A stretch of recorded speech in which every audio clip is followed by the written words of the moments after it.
আসসালামু আলাইকুম, সবাই কেমন আছেন? আলহামদুলিল্লাহ, আমরা সবাই ভালো আছি। আজকে আমি বিকাল থেকে ভিডিওটা শুরু করলাম। এখানে আলু কেটে নিয়েছি, এই যে আলু খোসা সহকারে ছোট ছোট করে কেটে সিদ্ধ বসিয়েছি, আলুর দম বানাবো। আর বাইরে বৃষ্টি হচ্ছে, আজকে 4-5 দিন ধরে প্রচণ্ড বৃষ্টি, ঠান্ডা ঠান্ডা আবহাওয়া।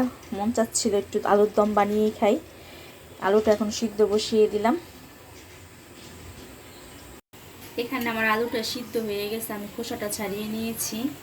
এখন আলুর দমটা বানিয়ে নিব।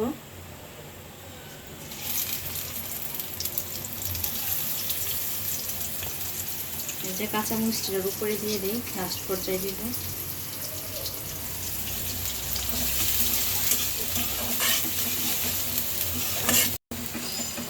পেঁয়াজটা ভেজে নরম করে নিয়েছি, এখন মশলাটা কষাই নিব। পরিমাণ একটু পানি দিয়ে দিলাম। আদা রসুন জিরা এটা একটু দিয়ে দিব।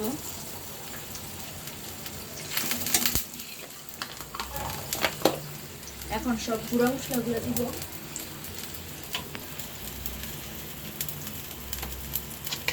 অল্প অল্প করে সব গুঁড়া মশলাগুলো দিয়ে দিব। মরিচের গুঁড়া দিলাম, এখন হলুদের গুঁড়া দিব,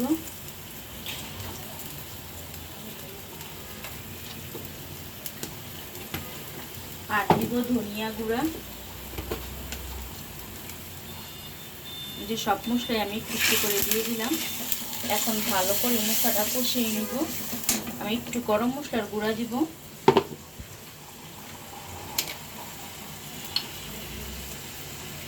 খুবই অল্প অল্প করে গরম মশলার গুঁড়াটা দিয়ে দিলাম। এখন এই মশলাটা আমি ভালো করে কষিয়ে নিব। মশলাটা ভালো করে কষিয়ে নিয়েছি। এখন যে সিদ্ধ করা আলুগুলো আর কাঁচামরিচ একসাথে এটা দিয়ে দিব। এর মধ্যে কিন্তু বৃষ্টি শুরু হয়ে গেছে, ঝপঝপ করে বৃষ্টি শুরু হয়েছে, অনেক বৃষ্টি হচ্ছে বাইরে।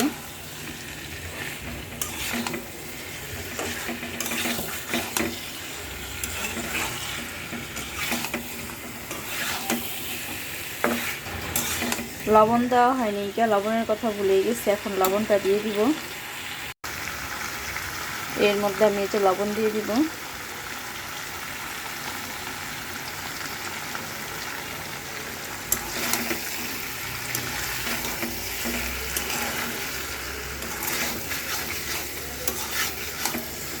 আমি সবশেষে একটা ভাজা মশলা দিব।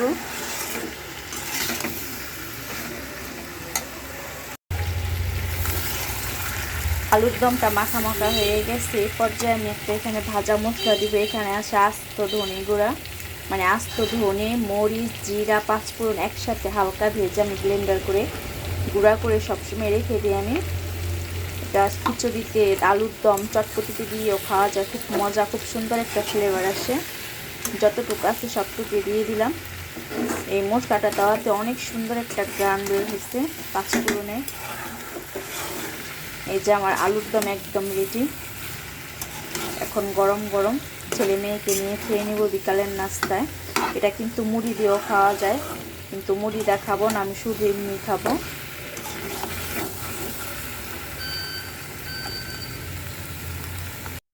ছেলে মেয়েকে দিয়ে আসছি টেবিলে, ওরা পড়তে বসছে আর খাচ্ছে, আর আমারটা আমি নিয়ে আসছি। যেখানে জানলার পাশে বৃষ্টি দেখতেছি, বাইরে বৃষ্টি হচ্ছে। আর এখন গরম গরম আলুর দম খাবো। বিসমিল্লাহ।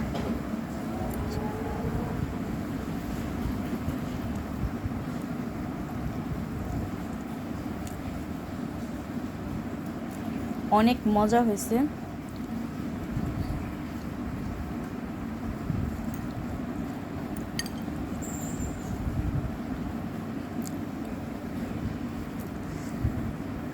ঠিক আছে, তাহলে খাবারটা শেষ করি।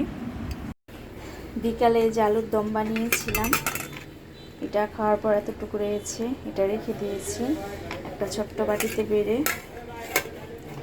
আর রাতে খাওয়ার জন্য এখানে পটল আর কাঁকরোলটা ভালো করে ধুয়ে হলুদ আর লবণ দিয়ে মাখিয়ে রেখেছি। আর এখানে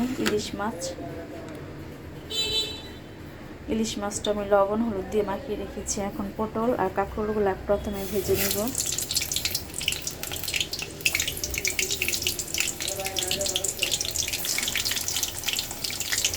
এই পটল আর কাঁকরোল আমার খুব পছন্দ। আমি পটল আর কাঁকরোল ভাজা অনেক খুব পছন্দ করি। তরকারিটা তেমন একটা ভালো লাগে না, ভাজাটা খুব পছন্দ করি আমি।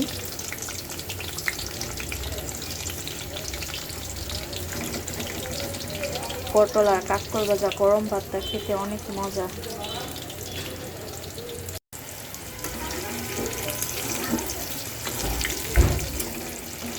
কিছু প্রথমে ভেজে নিয়েছি, আর এক খোলা হবে। ইলিশ মাছটা পরে ভাজবো, গরম গরম ভাতটা খাবো। এখন পটল আর কাঁকরোলগুলো ভেজে নেব।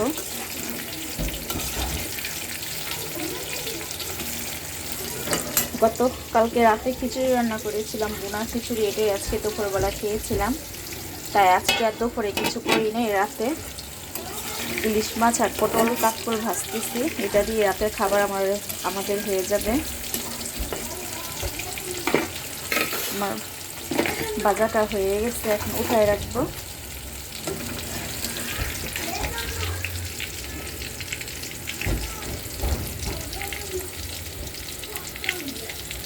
বেশি কড়কড়া করে ভাজলে সাফওয়ান আর আব্বু পছন্দ করে না, এভাবে হালকা করে ভাজলে এই ভাজাটা খুব পছন্দ করে। আমি ওইভাবেই ভাজতেছি।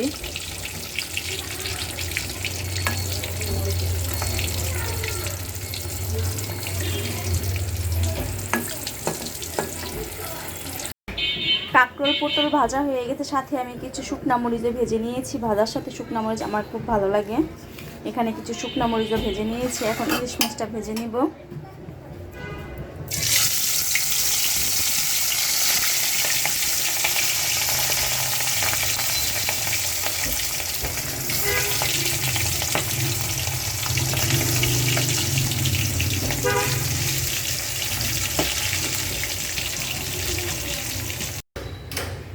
আমার রান্না বান্না শেষ, এর মধ্যে কিন্তু সাফওয়ানের আব্বুও চলে আসছে। এখন রাতের খাবারটা গুছাই নিব। এই যে গরম গরম ভাত রান্না করে নিয়েছি,